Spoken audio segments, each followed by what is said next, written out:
the enemy shore off Korea.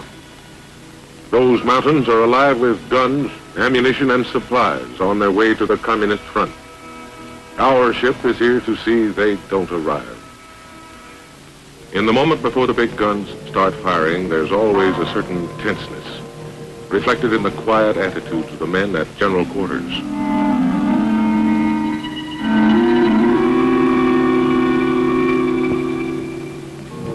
With the guns moving into firing position, I take my station on the bridge, feeling, as every battleship captain at times like this, the responsibility of command.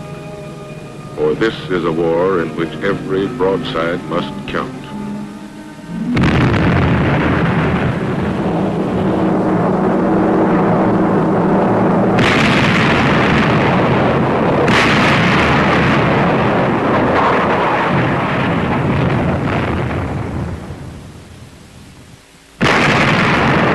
It's when the guns are firing efficiently, like this, that you can be proud of your crew down below. It takes men with Navy know-how in the turrets to feed those big guns, men who've learned their job through long hours of training and hard work. Coordination and teamwork move the shells smoothly into position. All right. Stand by.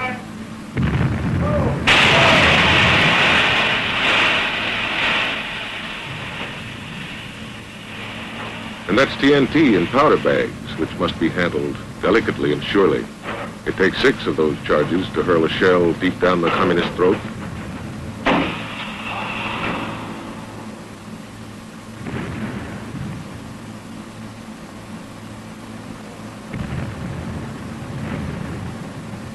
Stand by. Those guns must be aimed properly, too. For this job, my officers are at work in the main battery plot. These gunnery officers are tackling the fire control problem of the action we call interdiction, the destruction of enemy supply lines and rear area facilities. Right, who wants that? Go! Our mission off Korea, to halt the flow of supplies which keep the communist armies fed and equipped. Mostly we concentrate on the coastline railways, bridges, supply dumps, and depots. But we can shell targets as far as 20 miles inland when necessary, and planes off our carriers can take care of targets farther inland.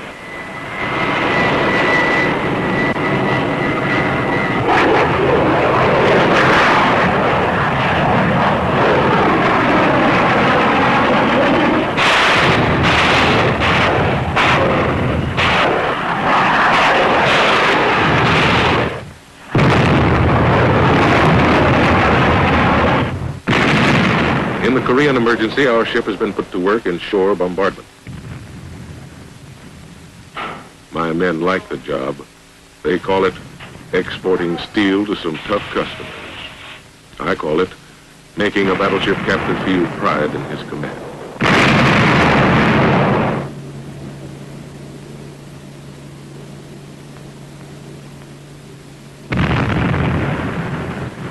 But elsewhere at sea, we're still engaged in our traditional job with the fleet, the floating fortress, which provides anti-aircraft and heavy gun protection for the carriers and smaller ships, and forms a nucleus for offensive action when required.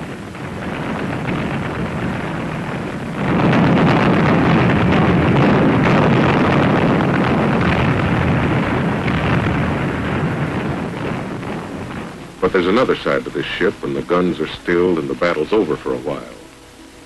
That's when she comes to mean something more than a fortress, something a lot more personal to her men aboard, something all hands can call home. Of course, you've got to keep a home clean, and here are some of my boys doing homework. To make the varsity on this ship, you have to be a member of the scrub team.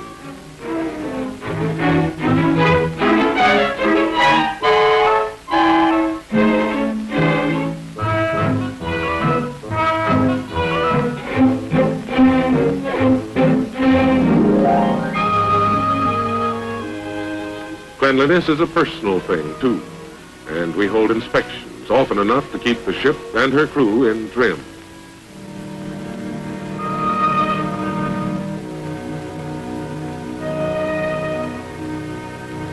Tons of clothes arrive in the ship's laundry during the year. Dungarees and whites receive the full treatment in the tubs until they're hauled out limp but clean. What makes a ship happy? Part of the answer is having all the facilities of a hometown, including a well-equipped bakery. It takes 850 loaves of bread a day to feed our crew of 2,700 men.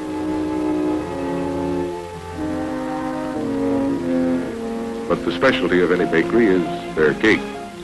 And here a baker cuts his masterpiece into enough small pieces to satisfy the crew. Of course, life isn't all cake, and neither is Navy chow. What this cook is cutting, in case landlubbers don't recognize it, is beef. Good, juicy, inch-thick steaks. Hungry? The steaks won't be ready until tomorrow, but meanwhile, there's good news on the grill. Sizzling ham. Tastes as good as it looks, and the men are happy to stand in line to prove it. Chow down, fore and aft, and the crew starts attacking that chow with the zest it deserves. In another compartment, the Marines aboard are having a birthday celebration. The Admiral is on hand to join in the festivities. But the high point of the affair seems to be the dessert. Man, that's real eating.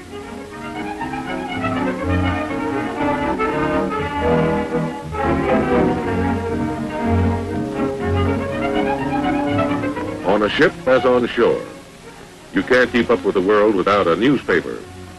We publish our own in the print shop and get to read it after the editors finish admiring their own work.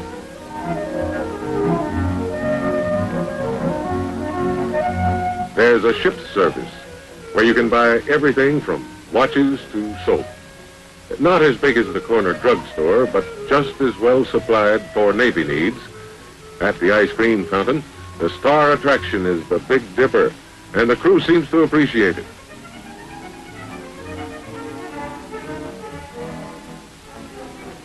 Medicine for all the crew's ills comes from this compartment, the pharmacy. The formula this hospital corpsman is mixing looks rather mysterious.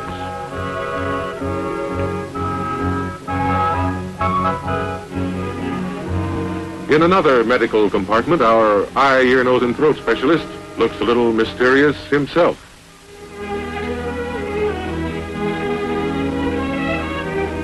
Skilled Navy doctors are on board with modern surgical equipment to handle any emergency in the operating room. But for some of the sheiks of the crew, the real emergencies happen in the barbershop, where a short clip can be the unkindest cut of all.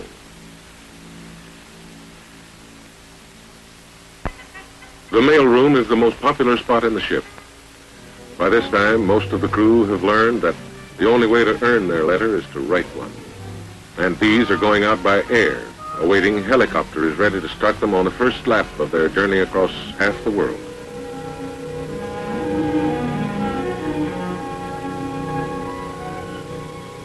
Below decks, the activity of this mighty ship is ceaseless. In the engine room, the black gang is on the job, keeping the propellers in motion. The machine shop is the mechanical repair center of the ship. A combination of skilled hands and modern equipment grinds, molds, and refits gears for use. The electrical shop is the maintenance center for the miles of wire on a battleship. Here, an electrician rewinds just a few feet of it. Mechanical spare parts for almost any emergency line the shelves of this shop, including pipe fittings, bolts, shackles, and grinding stones. If you want to get the word, this is the place to go. In fact, the ship's library stocks millions of them, written by the world's finest authors. This man, high up the coast of Korea, takes a moment off to read about more glamorous regions down under. Sooner or later, almost every man needs legal advice of one sort or another. A legal officer is aboard to give expert advice and aid when needed. In this shop are the men who keep the Navy from coming apart at the seams. A skillful use of needle and thread, applied with modern sewing machines, keeps uniforms as good as new. Shoes take a beating on the spacious decks of a battleship, and Sooner or later, they all end up in the cobbler's shop for repairs. Among other qualifications, a cobbler has to like the taste of nails. So another day off the enemy coast of Korea has passed. Our ship has grown one day older, and the crew and myself one day wiser in the ways of battle in these far eastern waters. And now, at sunset, one of my men steps up to make an announcement. Now hear this. All hands silence for sunset prayer.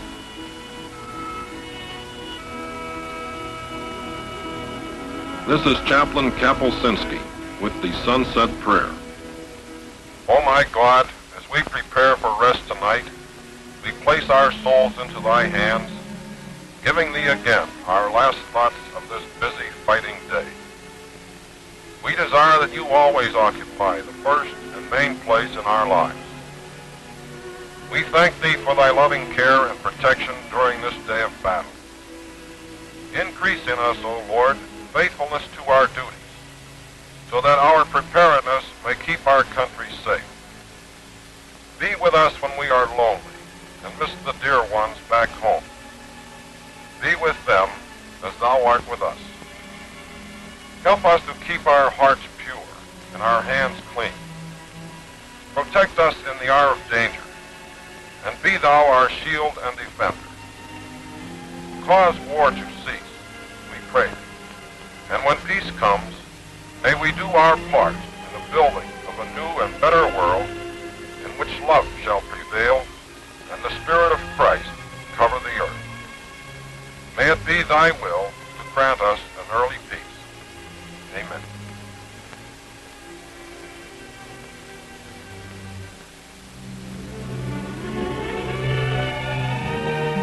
So dawn breaks again in these waters, and briefly in the morning quiet, a kind of peace seems to reign. Yet those of us aboard this ship, captain and crew, know the day may bring battle and turmoil, along with its daily ration of work, laughter, and just plain living. When it does, we'll be ready. For this is the life you ask for when you serve aboard a battleship, floating fortress of the nation's fleet.